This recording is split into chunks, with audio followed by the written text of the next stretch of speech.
गाजर एक राजकीय भोजन है, उसका जो रंग होता है वह राजकीय रूप में होता है, इसलिए उसे नहीं खाना चाहिए। परंतु अगर इस दृष्टिकोण से देखें तो बहुत सेव ऐसा आती है, एप्पल जो भी राजकीय स्वरूप में आती है, तो हमें वह भी नहीं खाना चाहिए। चेरी इत्यादि जितनी खास करके मिठाइयां बनती है वे सब तो रजोगुणी होते हैं, हमें वे भी त्याग करना चाहिए। फिर कुछ लोग कहते हैं उसे जमीन में बोया गया इसलिए उसे नहीं खाना चाहिए। अगर इस दृष्टिकोण से देखें तो उसी जगह पे मूली होती है, उसी जगह पे आलू होती है, उसी जगह पे मूंगफली होती है और एकादशी में भी ये खाया जाता है। देखिए इसकी उत्तर आपको सीधा तरीका से आयुर्वेद की दृष्टिकोण से देखें कि गाजर क्यों नहीं खाना चाहिए। तो देखिए गाजर के मुख्य कारण है कि जो भक्त होते हैं, जो भजन कीर्तन करते हैं, जो अक्सर उनका कार्य है भगवान का पूजा करना और ब्रह्म मुहूर्त में उठकर प्रभु की सेवा करना। संतों का काम है ब्रह्म मुहूर्त में उठना। और गाजर का एक अवगुण होता है कि जो अत्यधिक गाजर खाते हैं उन्हें अनिद्रा की समस्या होती है, यानी उन्हें जल्दी नींद नहीं आता है। अब जिस व्यक्ति को समय पर नींद ही ना आए वह लेट से सोएगा, और जब समय लेट होगी सोने में तो उठने में भी देरी होगी, जिससे उसकी ब्रह्म मुहूर्त की पूजा पाठ भी खराब होगी। और अगर वह फिर भी जल्दी उठता है तो कहा जाता है कि कम सोना, बहुत कम सोने वाला मनुष्य भी मानसिक रूप से पीड़ित होने लगता है, मानसिक रूप से चिड़चिड़ापन होने लगता है उसमें, और वह फिर भक्ति भजन में उसका मन नहीं लगता है, क्रोध आम बात हो जाती है उसके लिए। इसीलिए गाजर जो है वह सबको नहीं खाना चाहिए। गाजर ऐसे लोगों को नहीं खाना चाहिए जो ज्यादा भजन कीर्तन ब्रह्म मुहूर्त में उठने वाले, और सबसे बड़ी बात है जिसको निंद्रा की इतनी सी भी समस्या, जिसको जल्दी नींद नहीं आती है उसे गाजर नहीं खाना चाहिए। और जिसे अधिक नींद आती है वो गाजर खूब खाए। गाजर अधिक खाने से उसकी अधिक नींद की जो मात्रा है वह धीरे धीरे धीरे धीरे धीरे कम होगी, क्योंकि गाजर खाने से नींद जल्दी नहीं होती है।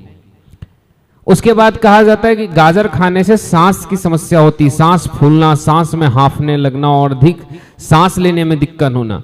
और जो भजन करने वाले लोग होते हैं, जो पूजा पद्धति वाले लोग होते हैं, उनको ज्यादातर कार्य तो सांस के ही बल पर होता है, भजन सांस के दम पर होती है।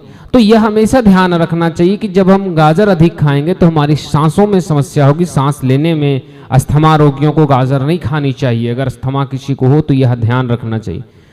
तो गाजर हमें यहां भी हानि करती है। उसके बाद कहा जाता है पाचन की शक्ति।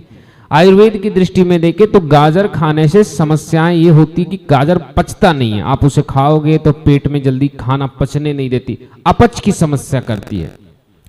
और जो चीज खाना ही नहीं पचने देगी, अगर अपच की समस्या रखेगी तो पूजा पद्धति में भी समस्या और बाधा आएगी। यहां बात स्वास्थ्य की आ जाती है। और सबसे बड़ी बात है कि मधुमेह रोग, यानी जिसे हम शुगर कहते हैं, जिस पेशेंट को शुगर हो, बहुत लोगों को शुगर की प्रॉब्लम होती है, बहुत लोगों को मधुमेह यानी शुगर होती है, उन लोगों को गाजर नहीं खाना चाहिए। गाजर शुगर की मात्रा बढ़ाती, गाजर मधुमेह बढ़ाती है, या आयुर्वेद की दृष्टिकोण है, इसलिए इसे निषेध कर दीजिए। तो हमारे शास्त्र में हमारे संतों ने जिस भी वस्तु या जिस भी चीज को किसी चीज से जोड़ा है कि ये आप खाओ ये आप मत खाओ, तो उसका एक मुख्य आधार होता है। आज की जनरेशन जो हम आज की नई पीढ़ियों को देखें तो हर चीज में शुगर खाने लगे हम। अगर हम आम खाते हैं तो वह तो पहले से ही मीठा है, लेकिन अब लोगों ने उसमें भी जूस बनाने में थोड़ी सी चीनी की मात्रा प्रयोग कर रहे हैं। बिस्किट, पाव रोटी, जितने भी चीज आ रहे हैं 98% में चीनी यानी शुगर की मात्रा है। आप जो बच्चों को प्रोटीन पाउडर सुबह सुबह पिलाते, सब में शुगर की मात्रा है। तो उनके शरीर में पहले से ही शुगर की मात्रा अधिक होती है, जिससे मधुमेह का भय होता है। और अगर आप गाजर अत्यधिक मात्रा में खाएंगे तो मधुमेह बढ़ जाएगी। यह नियम है शास्त्रीय आयुर्वेद का। लेकिन संत अगर इतनी वाणी को बोले तो लोग इसे काटने लगेंगे कि मुझे शुगर नहीं, मैं तो खा सकता हूं, कोई दिक्कत नहीं, मैं सुबह उठ सकता हूं, कोई दिक्कत नहीं, मेरी खाना अच्छे से पच जाती है। इसीलिए संत की 100 वाणी में एक वाणी होती है कि ऐसी वाणी बोलो कि 100 के 100 लोग कुतर्क ना कर पाए, बस इसे मत खाओ, निषेध है।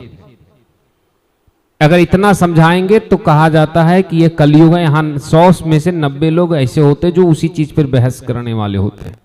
इसीलिए संत महात्मा जब किसी वाणी को कहते तो बड़ा सोच समझ करके बड़ा सरल कहते, ये मत कर। गाजर की तो इतनी समस्या, अगर किसी का चेहरे पे खुजली, बहुत के चेहरे पे इन्फेक्शन हो जाती है, रेसेज, आप देखेंगे कि बहुत सारी लड़कियां ऐसी जो कम एज की है, ओल्ड वोमेन यानी बूढ़ी औरतों के भांति उसके चेहरे पर रेसेज आने लगते हैं।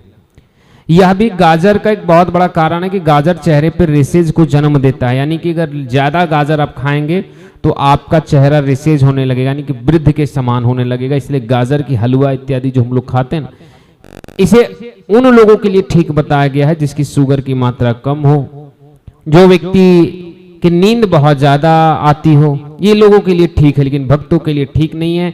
चेहरे पे पीलापन, बहुत लोगों का चेहरा पीला हल्का दिखता है, वे भी गाजर का अधिक सेवन करते हैं। और कि गर्भवती स्त्री और कोई बच्चे को दूध पिलाती है, ऐसी स्त्रियों को तो ज्यादातर के लिए रोग होती है। तो कहा जाता है इन्हें तो गाजर खिलाने से पहले या गाजर खाने से पहले हमें डॉक्टर से सलाह ले लेनी चाहिए कि क्या हम इस परिस्थिति में गाजर खाएं या ना खाएं। इसलिए अगली बार से यह ध्यान रखें कि गाजर किसको खाना और किसको नहीं खाना। आज मैंने बताया कि गाजर क्यों नहीं खाना चाहिए, अब मैं बहुत जल्दी लेकर के आना वाला हूं कि गाजर खाने से लाभ क्या होती। देखिए हर चीज के दो पहलू होते हैं, बस दोनों में से आपको कौन सा चयन करना है यह आप पर निर्भर करता है, बाकियों पर नहीं। किसी को शुगर कम हो, किसी को शुगर ज्यादा हो, तो यह दोनों की अलग अलग समस्याएं हैं, इसलिए दोनों का चयन भी एक दूसरे से विपरीत होगी। किसी को बीपी लो प्रॉब्लम होती, किसी को हाई प्रॉब्लम होती, तो दोनों दो अलग अलग दिशाओं में जाएगा। एक का जो खाना निषेध होगा, दूसरा का वही खाना अनिवार्य होगा। इसीलिए सबकी एक ही भोजन हो ये अनिवार्य नहीं है। इसीलिए गाजर नहीं खाना चाहिए यह कहना बेवकूफी होगी, क्योंकि जिसे खाना हो, जिसे उचित लगे, जिसे डॉक्टर का सलाह हो, जिसकी आंखों में समस्या हो, उन्हें खाना चाहिए। और जिसे इन चीजों की प्रॉब्लम हो, जिसे ब्रह्म मुहूर्त में उठना हो, जिसे ज्यादा पूजा पाठ वाले लोग हैं वो ये ना खाएं, स्थमा वाले ना खाएं, यह आपकी निजी इच्छा है।